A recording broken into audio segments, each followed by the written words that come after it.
آپ غور کریں، ہمارے معاشرے میں اپنی بات پر اڑ جانے اور دوسروں کی نہ سننے کا رویہ عام ہوتا چلا جا رہا ہے۔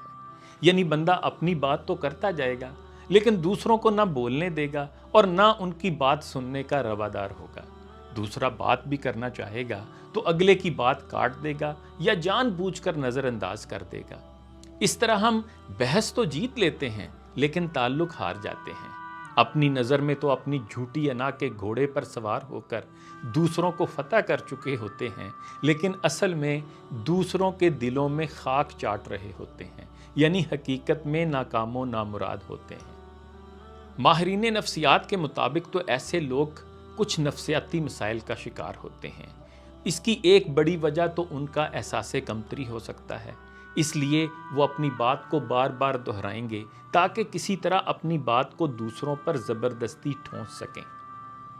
اس کی دوسری وجہ نرگسیت بھی ہو سکتی ہے، یعنی خود پسندی، اپنی ذات کو اتنی اہمیت دینا کہ دوسرے سب بے وقت ہو جائیں اور آپ کو لگے کہ آپ ہی کوئی 30 مار خان ہیں۔ اس لیے ایسے لوگ چاہتے ہیں کہ بس گفتگو کا مرکز وہ خود ہی ہوں، یعنی محفل میں موجود ہر دوسرا جائے باڑ میں اور بس انہی کی سنی جائے۔ اس کی تیسری وجہ ایسے لوگوں کے اندر کا سٹریس اور فرسٹریشن بھی ہو سکتی ہے، یعنی زندگی کے کچھ محاذوں پر بیچارے مسلسل ناکام رہے یا کام یا کاروبار یا گھریلو مسائل کی وجہ سے شدید ذہنی دباؤ کا شکار رہے، تو اب ان کے رویے میں شدت اور ضد سی آ گئی ہے جو پھر ان کی گفتگو میں ظاہر ہوتی ہے۔ اس کی چوتھی وجہ ایسے لوگوں کا علم میں یا تجربے میں برتری کا احساس بھی ہو سکتا ہے۔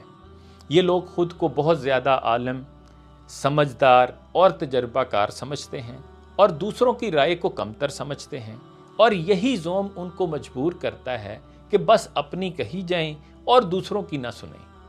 اس کی پانچویں وجہ یہ بھی ہو سکتی ہے کہ بندے کی تربیت ہی ایسے ماحول میں ہوئی جہاں اس کی بات تو ہمیشہ سنی گئی اور اس کو اہمیت دی گئی اور اس کے مقابلے میں دوسروں کی رائے کو نظر انداز کیا جاتا رہا، تو آگے جا کر یہی چیز انسان میں نفسیاتی بیماری کی صورت اختیار کر گئی، جس کی جھلک پھر ان کی طرز گفتگو میں جھلکتی ہے۔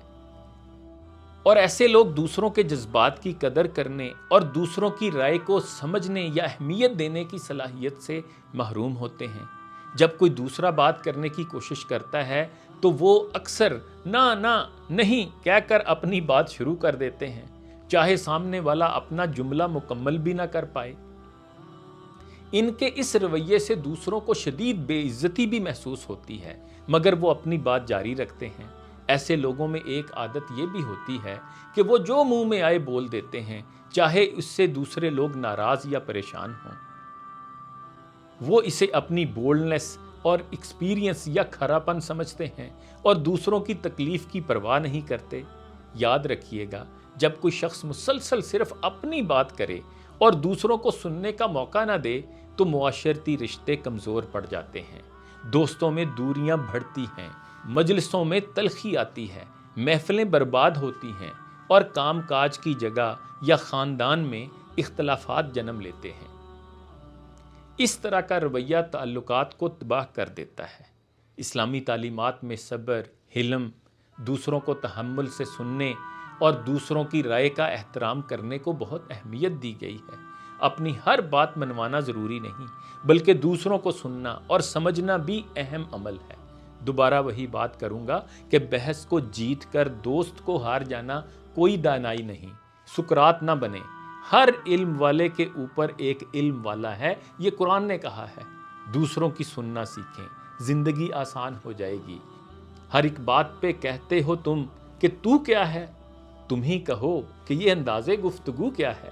اگر کسی دوست یا عزیز میں یہ خرابی دیکھتے ہیں تو میری یہ گفتگو اس تک پہنچا دیں، ممکن ہے اس کا بھلا ہو جائے۔ وما علینا الا البلاغ۔ ہم پازیٹیو پاکستان